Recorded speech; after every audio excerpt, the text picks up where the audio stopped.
was a night like any other. I was mindlessly perusing my YouTube subscription page when I noticed that Jenny Nicholson had uploaded a 2.5 hour video about the Vampire Diaries. Well, I personally have never and will never watch the Vampire Diaries. Jenny's delivery style and incredible ability to wing her eyeliner is always a good time, so I buckled down for the long haul. For 2 hours and 21 minutes, all was as expected. I was not only learning about the Vampire Diaries, but also the incredible amount of things wrong with the Vampire Diaries. Who knew there were so many things? Jenny did. But then, out of absolutely nowhere, 2 hours and 22 minutes into the video, Jenny mentioned Laffing Sal. Perhaps if it was just a photo, I would have ignored the reference completely. But she spliced in video footage of what this Laffing Sal actually did. And oh, did she do, and does she does.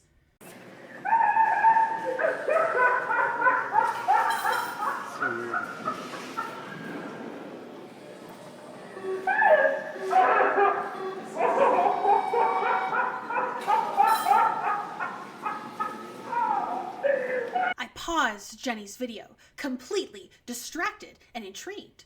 Do you know what's more interesting than the Vampire Diaries? Everything! But more specifically, way more interesting? Old and terrifying animatronics. And so began my personal descent into madness and laughter. What struck me as odd about this whole thing initially was that I couldn't find anyone on YouTube who had really delved deep into Laffing Sal. There was a lot of content out there of her being filmed performing, but there really wasn't anyone elaborating. And that information is out there on the internet, scattered across blogs, old newspapers, personal anecdote, but no one has really converted that into an easily digestible video yet. So here I am, having obsessively looked into things for your benefit. You're welcome. And also, thank you, Jenny Nicholson, for making me aware of her existence in the first place. You are brilliant, and your eyeliner is impeccable. To start off this deep dive, I wanted to highlight some of the comments that I've come across while watching Laffing Sal footage on YouTube. Seeing as how I've never actually seen a Laffing Sal, because yes, there are multiple Laffing Sals out there, I think the first commentary should really come from those who have seen her. This thing terrified me as a child. My dad recorded the video of her laughing and would play it if I wasn't good. I hated that freak of 60s technology. The evil machine gave me nightmares as a child. Laughing Sal used to literally scare the shit out of me when I was a little boy. That laugh she has was the creepiest I've ever heard, even to this day. And the way she gyrated in that glass cage just wasn't something my young mind could take. Of course, when my parents found out I was scared to death of her, they would threaten to take me to see the Laughing Lady if I acted up. Funny thing is that even though I'm 48, this thing still gives me the creeps. So from all accounts, Sal has done her fair share to traumatize the children who've met her. But it's more than that. Sal isn't just creepy, she's intriguing. There's something about animatronics in general that's always captivated people. Perhaps it's a lesser kind or a different kind of uncanny valley where you know it's not human, you don't believe it's a human, and because it's trying to move and act like a human and failing miserably, we can't look away. Sal was one of the first animatronics ever, and she seems to hold a special place in the heart of all who've had the privilege of meeting her. And she's still around. In an age when recording your kids is more lucrative than ever, we can now see in real time the effects that Sal has on children.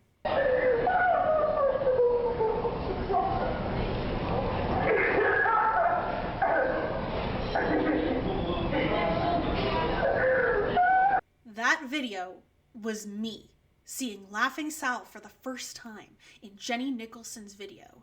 And maybe after this video, it'll be you too, when you understand how truly deep this rabbit hole goes. Laffing Sal's roots lie where most intriguing works of commercialism do, in Christmas.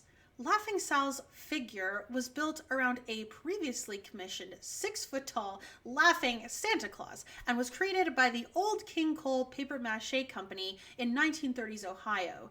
See, the company usually did work for department stores, and because everyone loves a jolly old Saint Nick, a laughing Santa was something that they had previously been commissioned to produce.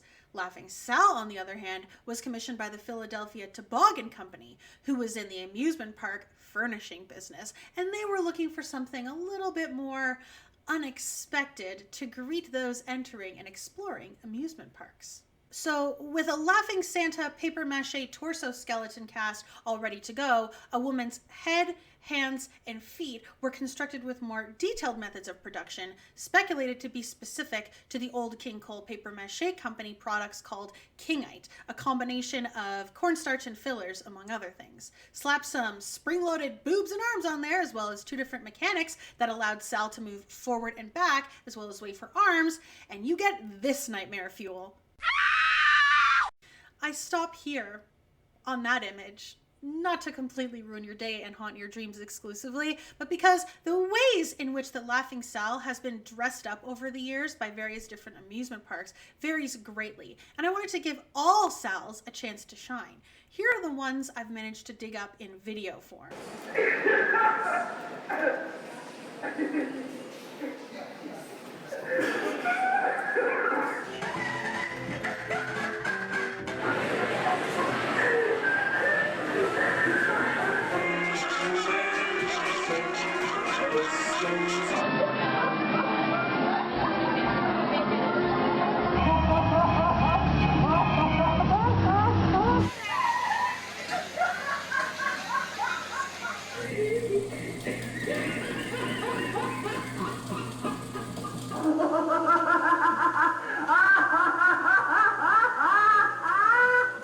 Regardless of Sal's dress of choice that day, she was a fixture at many funhouses, midways, and carnival rides, marketed as a ballyhoo for whatever she was positioned in front of. A ballyhoo, as defined by Merriam-Webster, is a noisy, attention-getting demonstration or talk.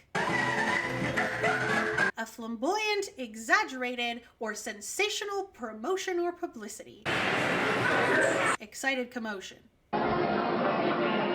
Yeah, Sal fit all 3 definitions pretty well and was a pretty popular purchase for amusement parks. So popular, in fact, that the Philadelphia Toboggan Company commissioned spin-off models to be made as well, including Laughing Sam, essentially the male counterpart to Sal, Blackie the Barker, or Joe the Barker, being modeled after real-life barkers at amusement parks who encouraged people to hurry, hurry, hurry, folks, or step right up.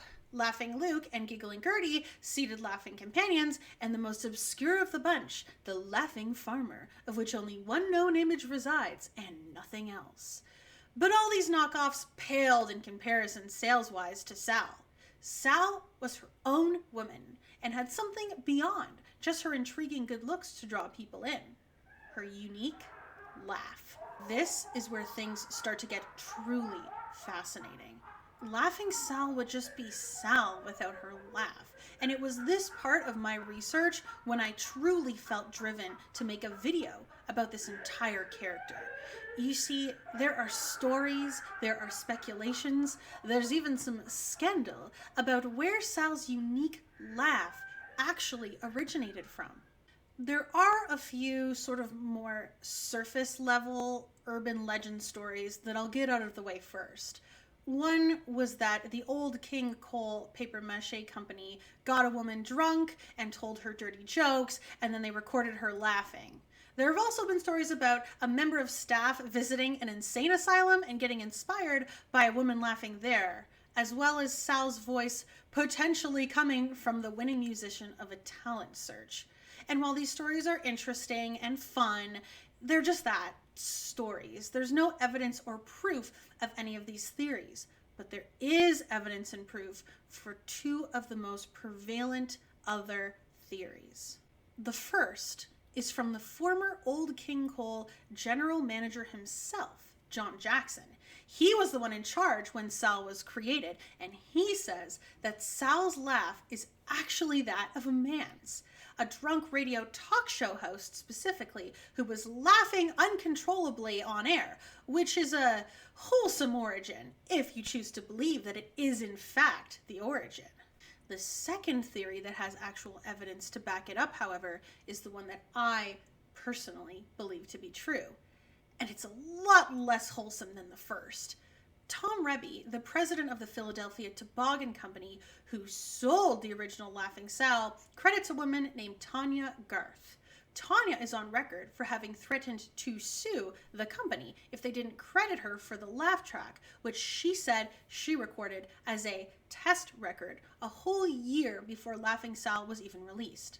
Lucky for pretty much everyone involved, the company paid her off, and the lawsuit never even happened. But the origins of the laugh still have never properly been determined or credited to Tanya. There are also articles that say Tanya's case was simply dismissed due to lack of evidence, but hopefully she was paid for her work because the laugh truly is iconic. At this point, I got a little curious about who Tanya Garth actually was, but all mentions of her name in articles simply reference her as the potential laugh for Sal and nothing else. That is, until I found mentions of a Tanya Garth in Billboard magazine from March 20th, 1943 and May 31st, 1952. Billboard specialized in news and events from the amusement industry, and considering that Laffing Sals were manufactured from the 1920s to 30s, this particular Tanya Garth could have very easily been the one who voiced Sal. Further evidence of this is Tanya's credit as a songstress in the 1943 article mentioning her, as well as her involvement in the WPA VOD unit of the WPA Federal Theater Project. This was a group of comedy performers during the Great Depression.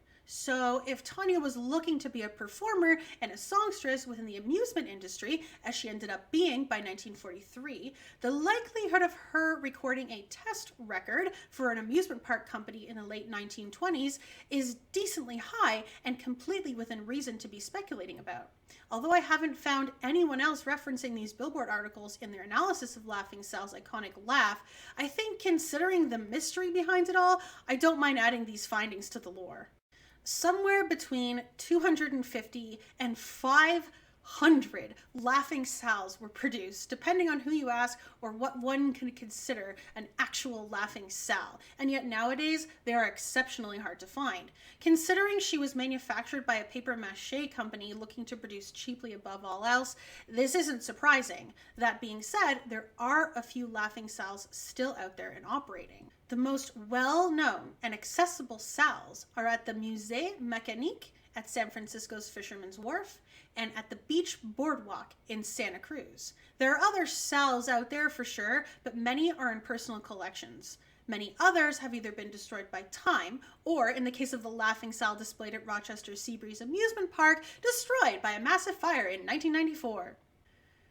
Regardless of which Sal you're looking at, talking about, or painfully reminiscing over, she was, and forever will be, an icon.